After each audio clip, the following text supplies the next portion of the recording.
అనేక రకాల సుఖాలు పొందుతున్నామండి. శనివారం నాడు సరదాకి ఒక పెద్ద హోటల్కి వెళ్ళాం, కుటుంబం అంతా వెళ్ళాం. 4-5 వేలు ఖర్చు పెట్టేశాం. బ్రహ్మాండంగా అన్నం తినడం మానేసామని పేరు అన్నీ తిన్నాం, అడ్డమైనవి తిన్నాం.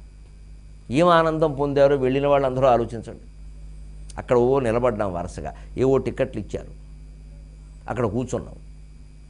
మేము 10 మంది వస్తున్నామండి అని 6 బల్లలు ఖాళీ చేయించాం. ఓహో, వారు ఇది ఇచ్చారు, వీరు ఇది ఇచ్చారు, అక్కడేవో ముందు పెట్టిన కార్డులన్నీ చూశారు, ఏవేవో ఆర్డర్లు ఇచ్చారు, అవేవో వచ్చాయి ఒక అరగంట. ఈ లోపు కాస్త ఏసీ చల్లదనం, అవన్నీ ఏవో తిన్నారు. తింటూ కబుర్లో మునిగారు. కాబట్టి తినే ఆనందం లేదు. కబుర్ల కోసం అయితే ఇంటి దగ్గర ఉండొచ్చుగా, తినడం ఎందుకు?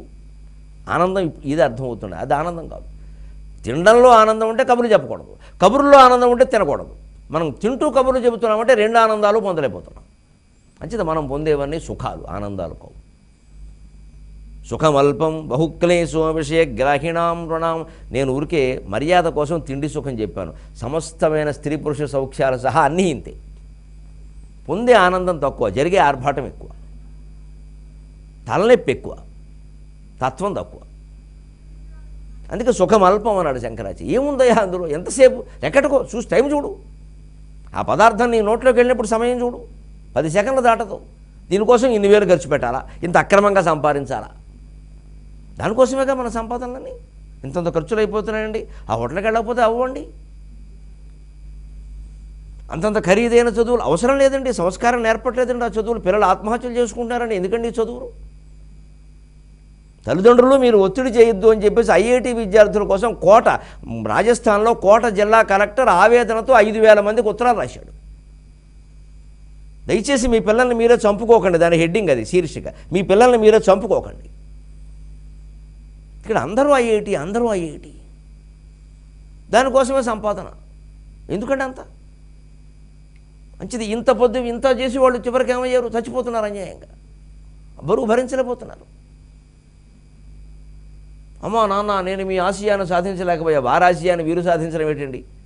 మనమే చెబుతున్నాం మరి వాళ్ళు బాగుండాలంటే మనం ఒత్తిడి చేయకూడదు.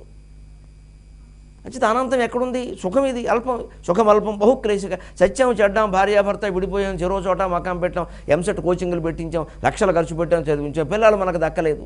ఒకవేళ ఉత్తీర్ణుడైనా కూడా అమెరికా వెళ్ళాడు, ఆస్ట్రేలియా వెళ్ళాడు, అక్కడ చావు అక్కడ ఉంది. ఇవాళ డొనాల్డ్ ట్రంప్ కనుక అమెరికాలో రేపు అధ్యక్షుడైతే సగం మంది ఇండియా వాళ్ళు వెనక్కి రావాల్సిందే. అదే జరిగేలా ఉంది కూడా. ట్రంపే నెగ్గేలా ఉన్నాడు పరిస్థితి. అక్కడ ట్రంప్ ఉత్తర కొరియాలో వాడు ఉన్నాడు ఎప్పటికే, పెద్ద జుట్టుగాడు. వాళ్ళిద్దరూ కనుక అలా ఉంటే ప్రపంచ యుద్ధం, 3వ యుద్ధం వచ్చేసినట్టే. ఈ స్థితిలోనండి మనం ఆలోచించేది. అందుకే ఈ భౌతిక సుఖాలేవి పనికిరావు. అనంతం అంటే అనంతం బ్రహ్మనిష్టానం, బ్రహ్మజ్ఞానాన్ని పొందడమే అంతిమ లక్ష్యం అనేది 1వ తరగతి విద్యార్థి దగ్గర నుంచి ఏదో రకంగా పాట రూపంలో, పద్యం రూపంలో మనం చెప్పాల్సింది. జో అచ్యుతానంద పాట రూపంలో చిన్నప్పుడే చెప్పారు పూర్వం. ఆ సిలబస్ ఏం భారం కాదు, అది ఆత్మతత్వం. ఊరికే పాట కింద చెబుతారు, విన్నది వెంటాడు, తర్వాత తెలుసుకుంటాడు. దాని మీద పరీక్షలు లేవు.